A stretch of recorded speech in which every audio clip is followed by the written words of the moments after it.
Igreja Açores, o programa com a atualidade da Diocese para ouvir ao domingo, ao meio-dia, na sua Antena 1 Açores.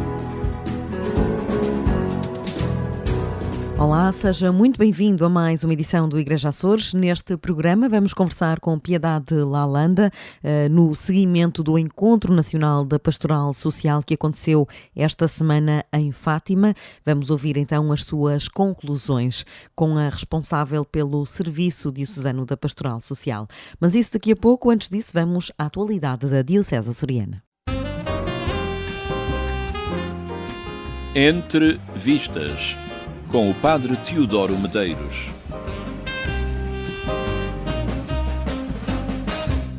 Os 60 anos de Cursilhos de Cristandade nos Açores são assinalados com uma ultreia este fim de semana com participação de Fernando Santos, ex-selecionador nacional, também ele assumido cursilista. O programa de um fim de semana de festa para o movimento é adiantado por Fausto Damaso, do Movimento de Cursilhos de Cristandade. Penso que estamos bem prontos para as ver concretizadas. Chegará Fernando Santos, que será o rolista da nossa ultreia, como aliás está anunciado. Ele é bem conhecido do mundo do futebol.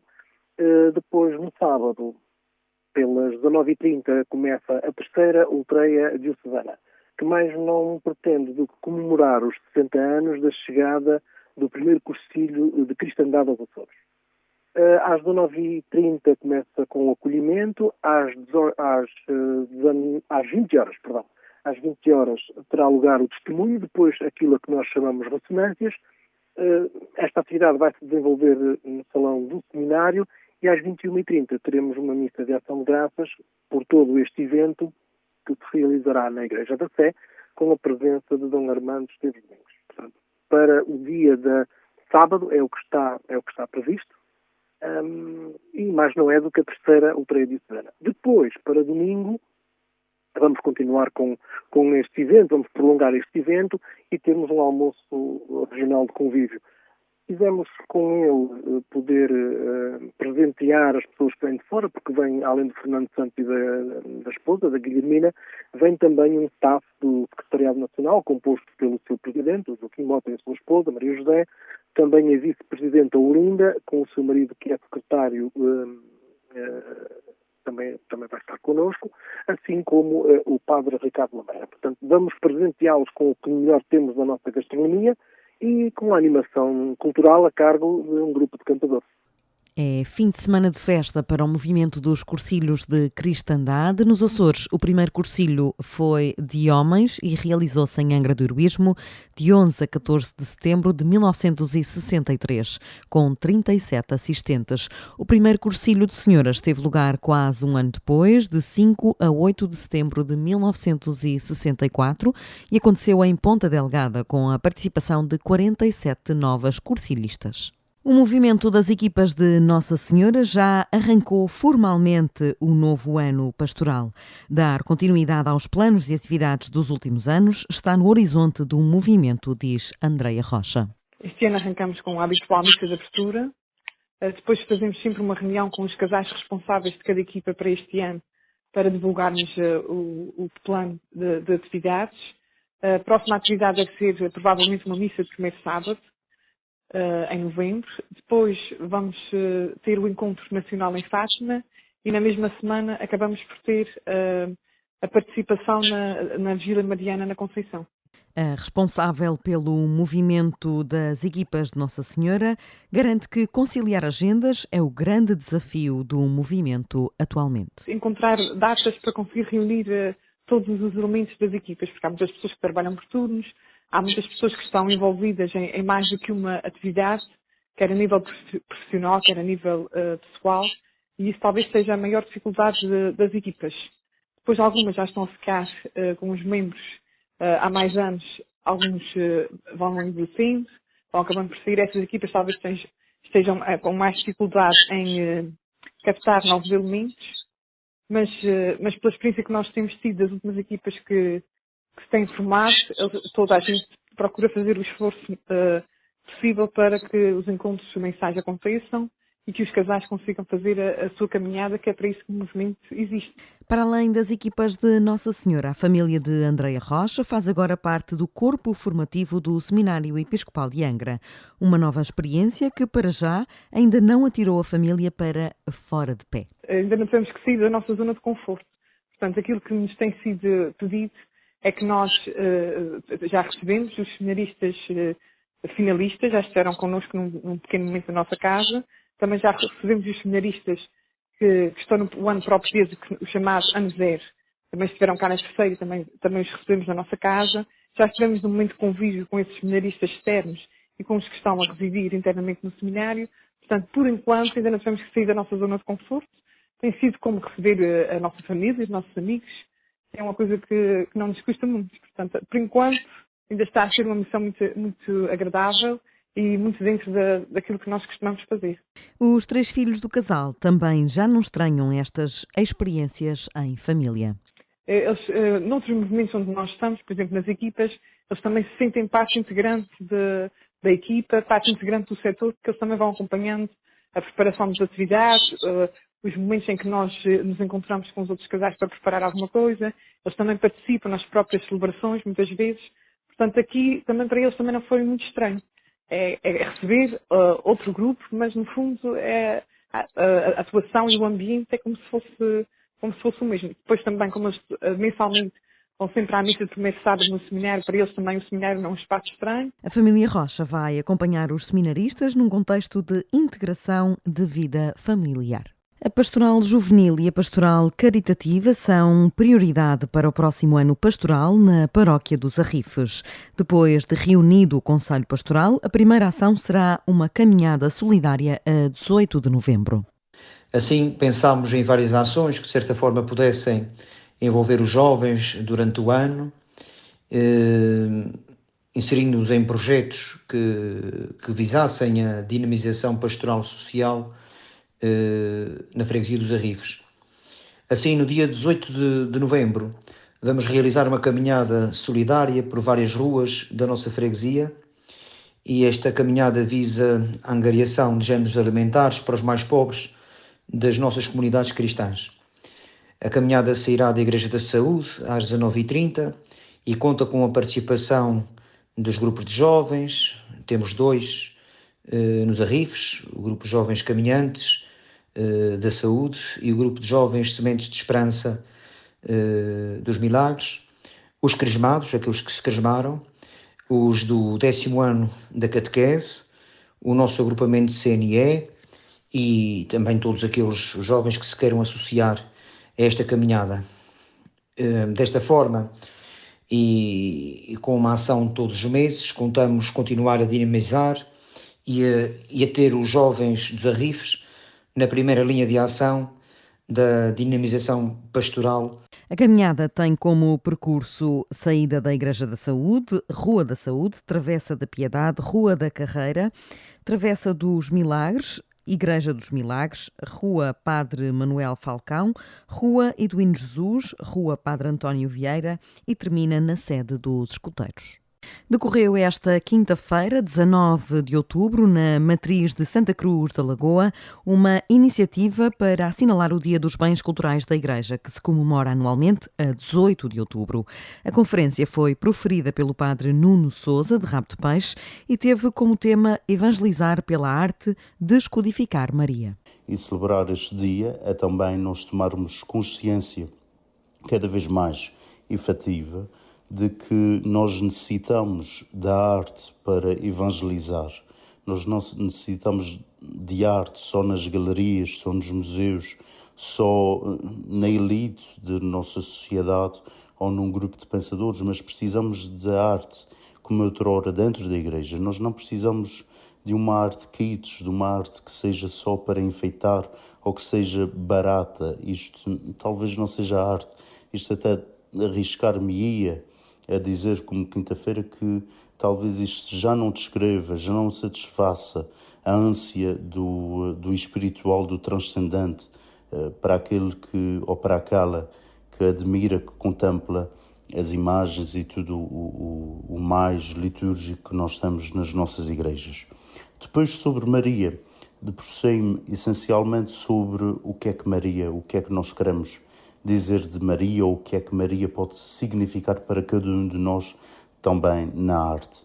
Fui um bocadinho por aí, tentando descortinar que Maria é a Mãe de Deus, é a nossa Mãe, e que o feminino na arte tem sempre um papel de maior, ou não é de mais proximidade, mas de maior proximidade, de maior empatia com cada crente, com cada pessoa, com cada admirador de arte em si. O jovem sacerdote relembra a importância de assinalar este dia também entre os sacerdotes.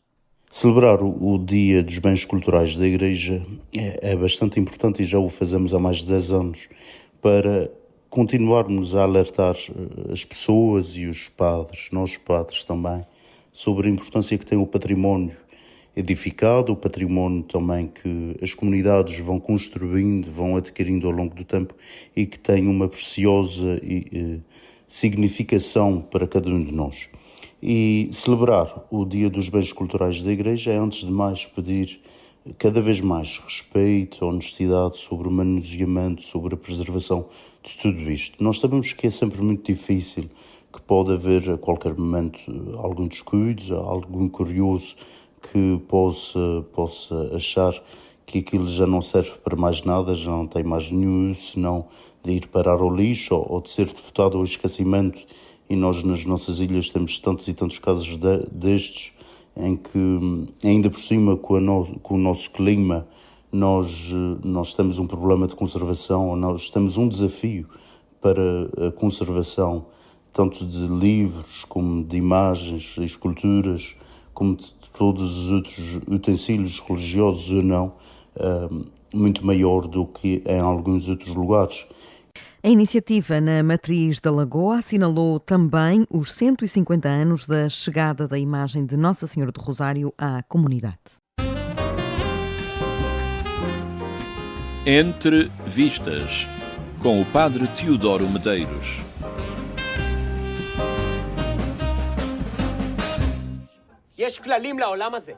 Shabab Nikim é uma série israelita já apresentada aqui no Entrevistas.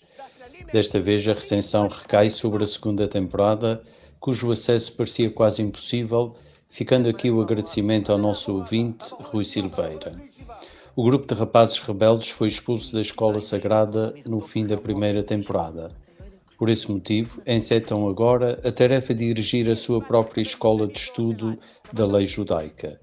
Desta feita, estarão inseridos num bairro secular e as dificuldades serão muitas, a começar pelo estilo de vida que ainda não sabem definir. Propõem-se então ser uma escola moderna, liberal, aberta ao mundo. As peripécias serão muitas, o tom geral é de comédia de enganos e agrada muito, embora não mantenha a frescura do início. Os valores de produção são altos, os de escrita um pouco menos, uma vez que a força da série depende muito de surpresas e dificuldades súbitas. O valor maior mantém-se, o fato de termos aqui uma janela sobre o judaísmo e a vivência particular dos judeus observantes. Shabab Nikim, Os Rebeldes, é pois uma série divertida, quase etnográfica, que vale bem a pena. Bom visionamento, boa semana e um santo domingo para todos.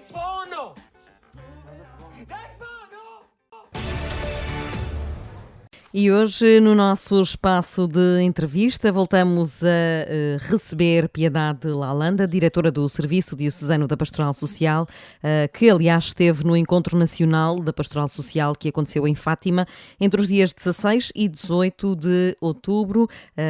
Boa tarde, Piedade. Antes de mais, obrigada por estar connosco mais uma vez. Podemos começar precisamente por aí. Que conclusões e eventuais soluções nos traz deste Encontro Nacional? Muito boa tarde mais uma vez. Este encontro teve como tema central o envelhecer.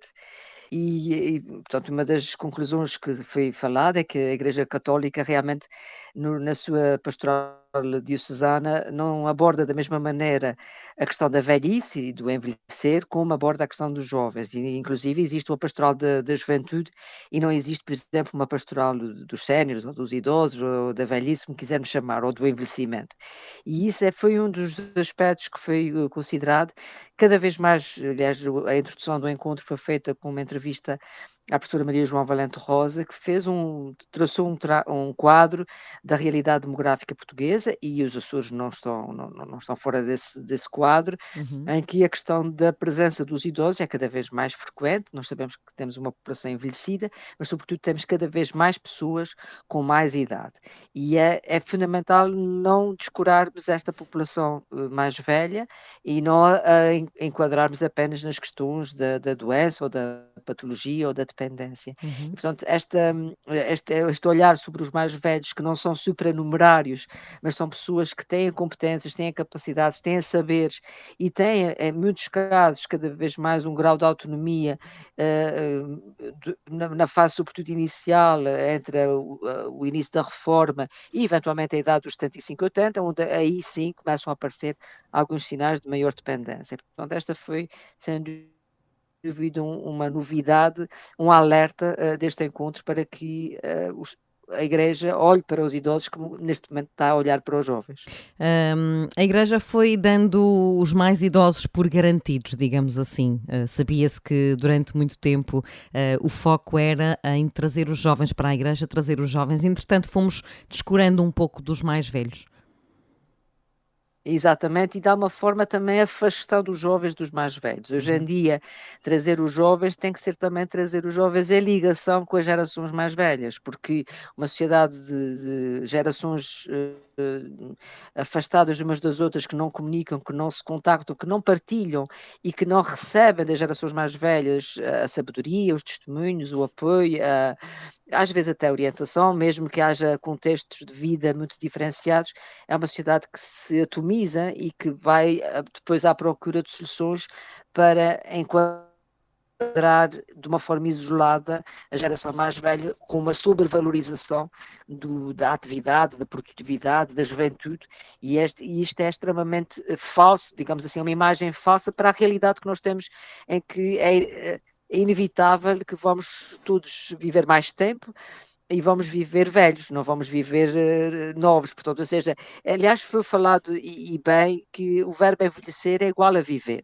Nós começamos a envelhecer desde o primeiro dia, não envelhecemos a partir dos 65. O que vai acontecer é vamos entrar na velhice, ou vamos chegar a aproximar-nos da velhice. Mas o envelhecer é um processo contínuo da própria humanidade. E esta, talvez porque o verbo é um bocadinho, carrega em si a palavra velhice, Uhum.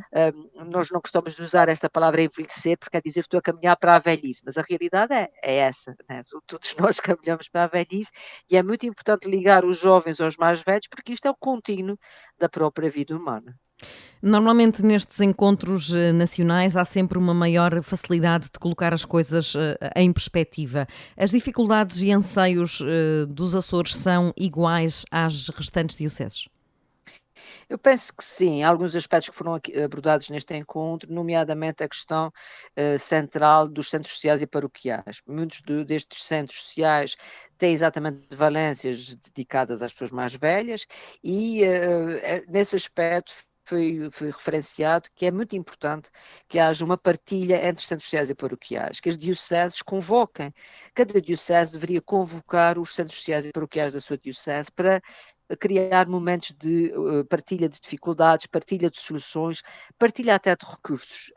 Nós estamos num tempo de dificuldades, em que os centros se confrontam com despesas às vezes superiores às suas receitas, e é muito importante que, se calhar, numa lógica de partilha, se possam reduzir essas dificuldades.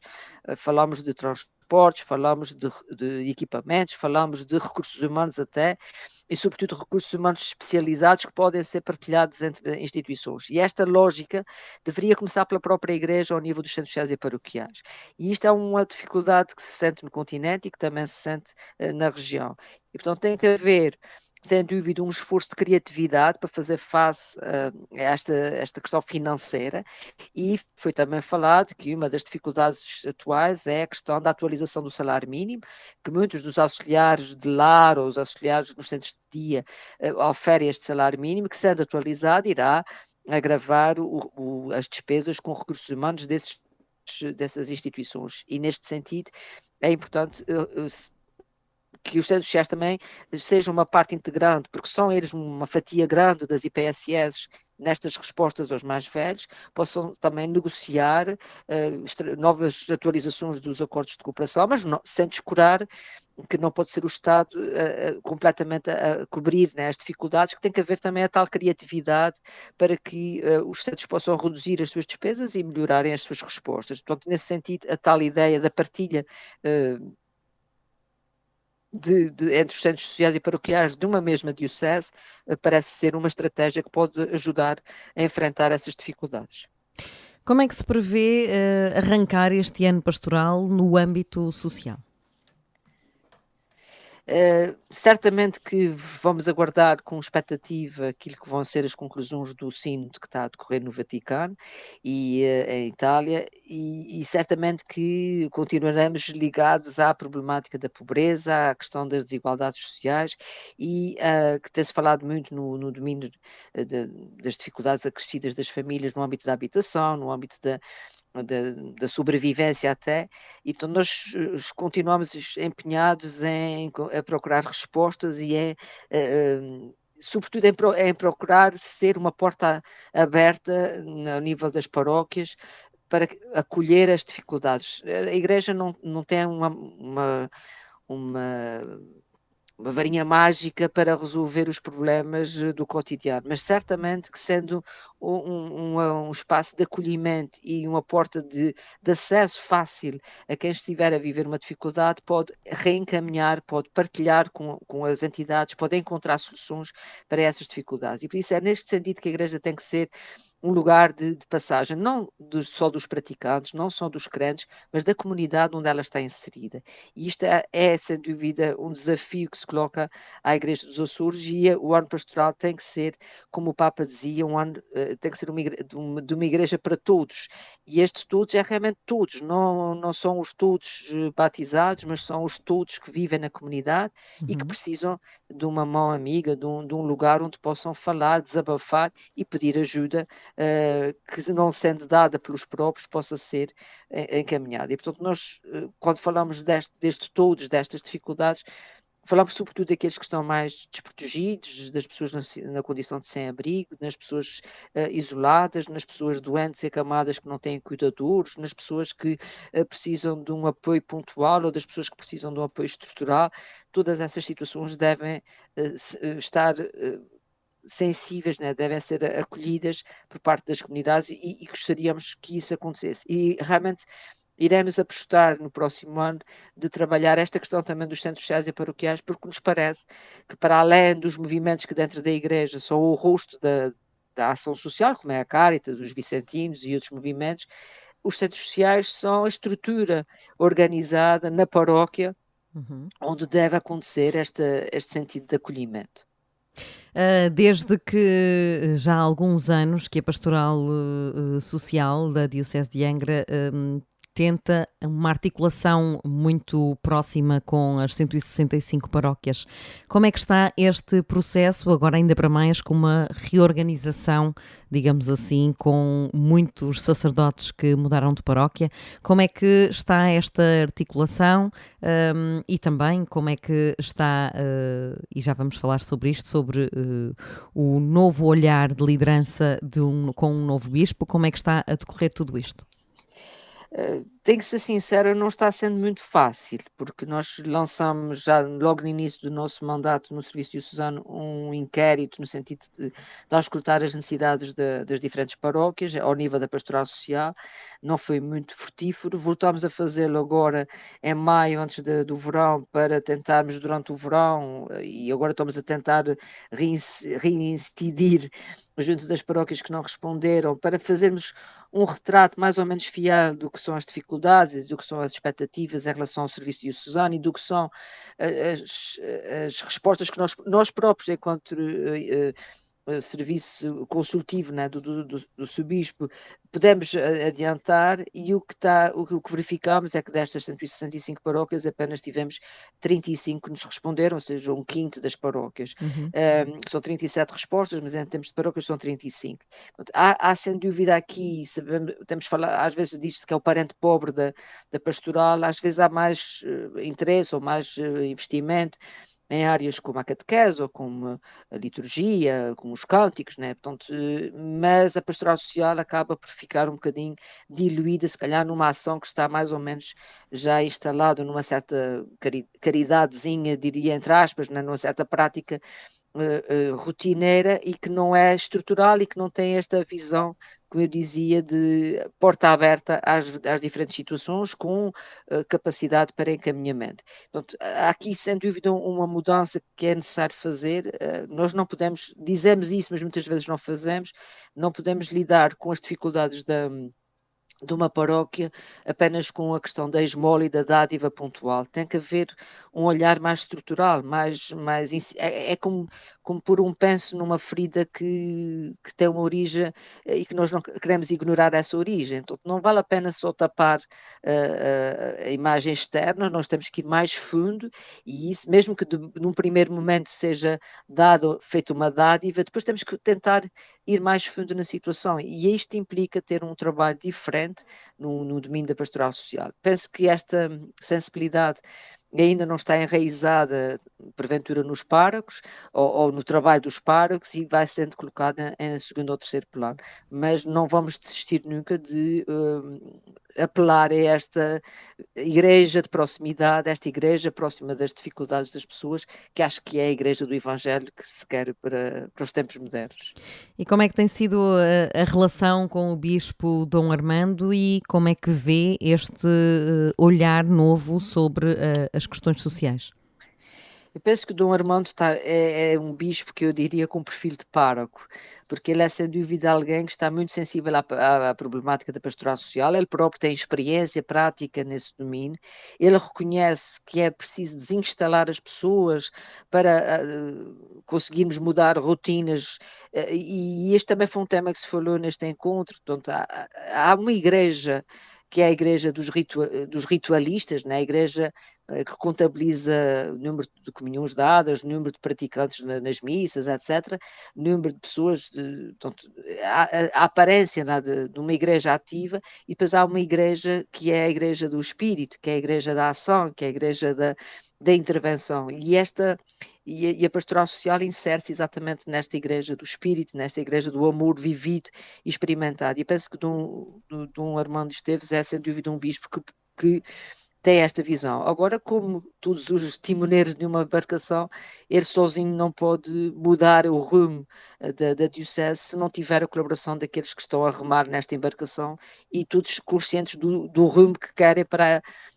a diocese, porque também, se não tivermos um rumo comum, vamos andar aqui a deambular um bocadinho sem uma orientação, e a Igreja precisa sentir esta firmeza. Os paroquianos, os fiéis, aqueles que são fiéis e os que não são, precisam de sentir firmeza nesta decisão, e penso que Dom Armando quer também implementar esta firmeza nos valores, na força do Evangelho. Não é uma firmeza de autoritarismo, mas uma firmeza de princípios. Sem dúvida que são esses que fazem as pessoas acreditarem de que a mensagem do Evangelho não é uma mensagem apenas de palavra, mas é uma mensagem que muda a ação das pessoas, que transforma as pessoas no seu cotidiano. E é isso que nós esperamos, neste momento, enquanto formos de serviço diocesano, colaborar com ele neste sentido. Numa conversa recente com Anabela Borba, presidente da Caritas do Diocesana, ela dizia que os pedidos de ajuda tardavam em chegar à Caritas. O que é que isto poderá significar? O que é que podemos interpretar daqui? Assim, esta é talvez também uma das questões estruturantes da área da pastoral social, é que a Caritas é o movimento da Igreja que está na ação direta, que está no terreno, não depende diretamente do serviço diocesano e não tem que prestar contas, digamos assim, a este serviço diocesano. Portanto, eu não conheço os números, a evolução dos números, nem do tipo de pedidos que são dirigidos diretamente à Caritas, nem à Caritas diocesana, nem às Caritas de paróquia. Agora, nós podemos pensar é que as necessidades das pessoas possam ser outras que não aquelas que normalmente a Caritas responde. A Caritas tem portanto, uma resposta de nível mais, eventualmente, mais materializado, né, em coisas concretas, mas há problemas que cada vez preocupam mais as famílias na área da violência doméstica, da toxicodependência, do abandono escolar e do cuidado às pessoas mais dependentes. Não sei até que ponto é que as necessidades que as famílias e as pessoas neste momento possam estar a sentir e que estão a perturbar o seu cotidiano, elas pensam na Caritas ou pensam na Igreja até, de um modo geral, como resposta para esses problemas. E talvez é nesse sentido também que a Igreja tem que refletir se é resposta às necessidades de cada uma das comunidades. Não são todas iguais, são diferentes, mas talvez cada comunidade tem que refletir o que é que realmente preocupa as pessoas e que tipo de respostas é que elas encontram e até que ponto a Igreja pode entrar também nesse domínio da resposta. As medidas sociais do Governo Regional e também do Governo da República e, aliás, os previstos e as que estão previstas no Orçamento Nacional e também no Orçamento Regional para 2024, acha que dão resposta às reais dificuldades das comunidades? Seria bom que dessem uma resposta. Nós sabemos que um orçamento é para um ano e há uma dinâmica, há uma evolução, há inclusive a perspectiva de eleições que muitas vezes artificializam os próprios orçamentos. E neste momento nós estamos até numa fase de execução de verbas de europeias, né, que também de alguma forma podem artificializar as medidas e as iniciativas que são adotadas. De qualquer forma, a todos os governos preocupa as questões da pobreza, as questões da falta de emprego, as questões da habitação, da saúde, são sempre eixos que são uma referência para a definição de medidas. A questão é até que ponto é que as medidas adotadas são medidas estruturantes, porque há medidas às vezes que são impopulares e que não se gosta de adotar. Veja-se o exemplo, por exemplo, da empregabilidade das pessoas beneficiárias do rendimento social de inserção. É muito frequente, é muito fácil ouvir criticar a pessoa que é beneficiária do rendimento social de inserção, que não quer trabalhar, mas ninguém, por exemplo, critica a empresa que não quer dar emprego a um beneficiário do rendimento social de inserção, que não o quer tirar dessa condição e porque não o quer como trabalhador. E, portanto, há aqui uma dupla vertente, a vertente do trabalho tem que ser feito com as pessoas que beneficiam do apoio social e que se calhar têm que ter uma atitude empreendedora de outra forma, mas também ao lado de quem lhes pode dar essa resposta de trabalho. E, portanto, outro exemplo é o caso, por exemplo, do sucesso educativo das crianças. Falamos muito do abandono escolar, que é sobretudo medido pelos jovens que estão entre os 18 e os 24 e que não têm o 12º ano, mas também temos que pensar nas crianças que têm dificuldades a nível do seu processo de aprendizagem, por razões várias, nomeadamente contexto familiar, e que a escola não lhes proporciona o apoio extraescolar que se calhar os meninos de pais com mais condições socioeconómicas vão pagar para poderem superar as suas dificuldades. E essa escola pública também devia ser uma escola que combate a desigualdade no acesso à educação, no acesso ao sucesso escolar. Então, há muitas medidas que são impopulares porque mexem com as carreiras, mexem com o que está instituído, mexem com o sentido de uma certa acomodação e que ninguém quer alterar, mas depois continuamos a apontar o dedo àqueles que têm mais dificuldades. Nós temos realmente que investir estruturalmente no combate à pobreza, estruturalmente no combate ao desemprego, à questão do baixo nível de escolaridade, que é sem dúvida uma das causas principais da pobreza numa região, e particularmente na nossa, que tem um grau de abandono escolar superior, bastante superior, 3 vezes superior ao valor nacional, e portanto temos que alinhar por aí, inclusive também no domínio da precariedade laboral, né? Dos trabalhadores, nomeadamente neste novo eixo importante que é o turismo, mas que é muitas vezes um eixo económico que utiliza trabalhadores precários, que os retira do mercado de trabalho, às vezes 3, 4 meses, para depois os readmitir passado o período do inverno, e são essa sazonalidade que também contribui às vezes para a pobreza dessas famílias. Portanto, há muitas situações que são impopulares, mas que têm que ser trabalhadas, têm que ser alteradas, se queremos realmente que as verbas dos orçamentos não sejam só para construção civil, não seja só para equipamentos que se vê, mas seja para mudar estruturalmente os comportamentos e a estrutura económica e social da nossa região e, obviamente, também do nosso país. E onde é que entra a Igreja neste momento tão particular, nesta realidade, nesta conjuntura económica? A Igreja é realmente, e falamos aqui particularmente na Igreja Católica, tem que ser aquela Igreja que o Papa Francisco diz que é a Igreja de todos. E, sem dúvida, essa é a grande mensagem que ele nos fez, que nos relembrou, né? Já sabíamos, aliás, a palavra católica quer dizer universal, mas nós esquecemos muitas vezes dessa dimensão universal da Igreja. E a dimensão universal da Igreja é a dimensão de uma espiritualidade que é universal, que é uma necessidade humana básica. Nós não estamos a falar da necessidade de ir à missa, mas estamos a falar da necessidade de olhar o ser humano também pela sua dimensão espiritual. E os católicos não podem ser apenas pessoas com religiosidade, mas têm que ser pessoas com espiritualidade. Se tirarmos a espiritualidade da Igreja, a Igreja transforma-se numa mera ritualidade. E isso não é a Igreja do Evangelho. É uma Igreja da fachada, é uma Igreja dos templos construídos, é uma Igreja com mais ou menos fiéis, mas não é essa a Igreja que Jesus veio trazer como resposta. Né? E enquanto comunidade viva, eu penso que temos que realmente ser arautos e denunciadores das desigualdades, da pobreza que falávamos há pouco, da violência doméstica, dos atentados contra a dignidade humana. Os católicos não podem, os cristãos não podem ficar indiferentes. É uma sociedade que, em alguns aspectos, é injusta e não dá oportunidades a todos.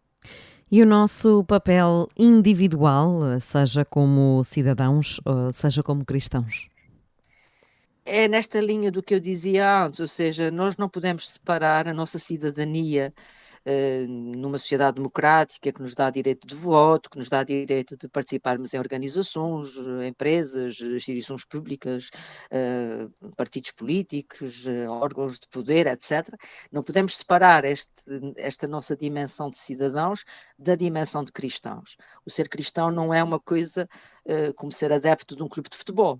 É algo que tem que estruturalmente mostrar-se através da vida do cidadão. Tem que se mostrar nos valores que se defende, tem que se mostrar na relação que se estabelece com os outros, na forma como se gera uma empresa, na forma como se dá aulas, na forma como se é enfermeiro ou assistente social, ou na forma como se varre as ruas de um bairro, ou como se atende um cliente numa loja. Portanto, os crentes têm que ser alguém, o crente tem que ser alguém que passa uma mensagem de esperança, que tem capacidade para perdoar. Este, por exemplo, foi um tema que se falou no encontro, da diferença entre esquecer e perdoar. O cristão é aquele que perdoa, ou seja, que devolve o amor que recebe aos outros. E não quer dizer que vai esquecer as ofensas ou aquilo que lhe possa ter magoado, mas no sentido que ele dá uma nova oportunidade. É um ser de esperança. E o nosso papel é sermos pessoas de esperança, pessoas que não interessa se nós nos damos contributos muito grandes ou muito pequenos, não é por aí que nós somos mais ou menos importantes, não é essa a medida que faz com que um cristão seja mais ou menos necessário numa comunidade. É a valorização de cada um através da forma como é capaz de devolver o amor que recebe. E podem ser pequenos gestos, o importante é que todos contem para a comunidade. E eu acho que os católicos não são nenhuma elite, não podem se considerar nem melhores que os outros, nem diferentes dos outros. Têm que ser pessoas que tem uma consciência do amor e uma consciência da importância que o amor tem como salvador do outro, né? Como transformador da sociedade, como princípio da esperança e princípio do futuro. Se isso não transparecer no rosto e nas palavras dos cristãos, como dizia o Evangelho, vá é a vossa fé se não se conseguir ver através dos atos. Piedade Lalande, a melhor forma de terminarmos a nossa conversa, de facto temos todos, como diz o Papa Francisco aqui, um papel a assumir neste contexto e temos que estar sobretudo mais atentos, sobretudo a quem está imediatamente ao nosso lado. Se todos olharmos para quem está imediatamente ao nosso lado, então toda a gente terá essa supervisão e esse olhar de irmão. Muito obrigada por ter estado connosco, é sempre um prazer conversar consigo e que estes ensinamentos que trouxe deste Encontro Nacional da Pastoral Social sejam aplicados em toda a Diocese. Obrigada por ter estado connosco mais uma vez. Eu é que agradeço, obrigada, um bom domingo. E o Igreja Açores regressa na próxima semana, eventualmente com um convidado especialíssimo. Marcamos encontro no próximo domingo. Igreja Açores, o programa com a atualidade da Diocese para ouvir ao domingo, ao meio-dia, na sua Antena 1 Açores.